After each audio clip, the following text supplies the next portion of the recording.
After a suspense-filled reboot and revival, I Know What You Did Last Summer once again left fans reeling with a jaw-dropping finale that delivered both nostalgia and fresh terror.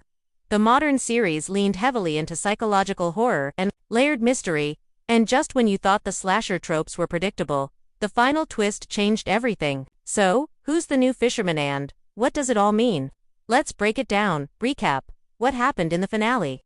The show follows a group of teens haunted by a deadly secret. They accidentally hit and killed someone on graduation night, then covered it up. Classic premise, right? But the reboot puts a darker spin on it, exploring not just the horror of being hunted, but also the horror of who you really are. As the bodies pile up, the group begins turning on each other, each hiding their own secrets. Throughout the series, several characters appear suspicious. The deaths are brutal, the messages left behind cryptic, and viewers are led through a maze of red herrings and dead ends. By the final episode, it seems like everything is wrapped up. The supposed killer is unmasked, the horror is over. Or so it seems. The big reveal, who's really behind the mask? Just when we think the Fisherman killer is dead, the final moments throw the audience a chilling curveball. The camera pans to a mysterious figure walking down a misty dock, wearing the iconic slicker and wielding the familiar hook hand. It's not the original killer. It's someone new. And here's the kicker this time. It's someone unexpected. In a major twist, Margot, the influencer girlfriend of protagonist Lennon, or, more accurately, her twin sister Alison, who had been pretending to be Lennon. There's heavy implication that Alison herself may have snapped and become part of the cycle of violence. After being gaslit, manipulated, and driven to the edge by guilt and trauma, Alison has lost all grip on morality. Her transformation is subtle, but when you look back, the signs were there all along. So, who is the new Fisherman? The real answer: it's Alison, but it's not that simple. Alison, who assumed her sister Lennon's identity after her death, has lived in a psychological prison ever since. The weight of guilt and constant deception fractured her sense of self.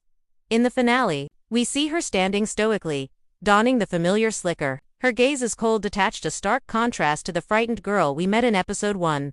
The series ends on this haunting note: the hunted has become the hunter. What does this twist mean?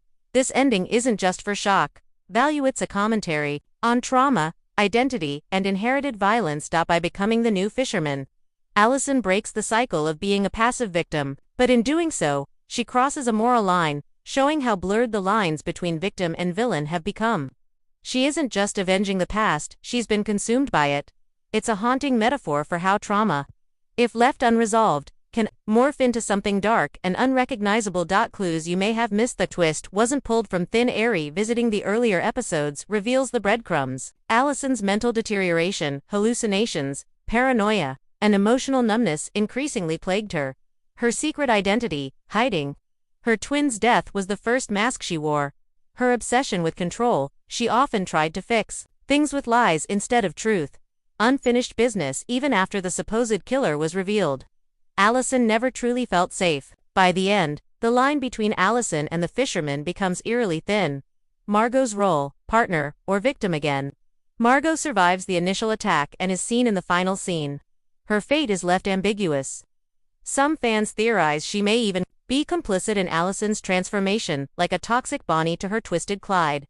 Their relationship was always intense, laced with obsession and codependency. It's possible Margot enables Alison's descent into darkness or, worse, joins her. Will there be a season 2? While Amazon hasn't officially greenlit a second season, the ending clearly sets the stage for more. If the show returns, we could see Alison fully embrace the Fisherman legacy this time. Not out of revenge, but as a methodical purge of those she deems guilty. There's also the potential for new victims, new secrets, and possibly even a copycat killer. The world of I Know What You Did Last Summer is ripe for more blood-soaked drama. Final thoughts: a modern horror tragedy in the end. The biggest horror isn't the hook or the jump scares, it's how trauma reshapes identity. Alison's evolution, from a scared teen to the new Fisherman, is both heartbreaking and horrifying. The twist redefines the legacy of the Fisherman, not just as a killer, but as a curse that haunts whoever dares bury the truth. And now, Alison wears the hook not as a mask, but as a mirror of her broken soul.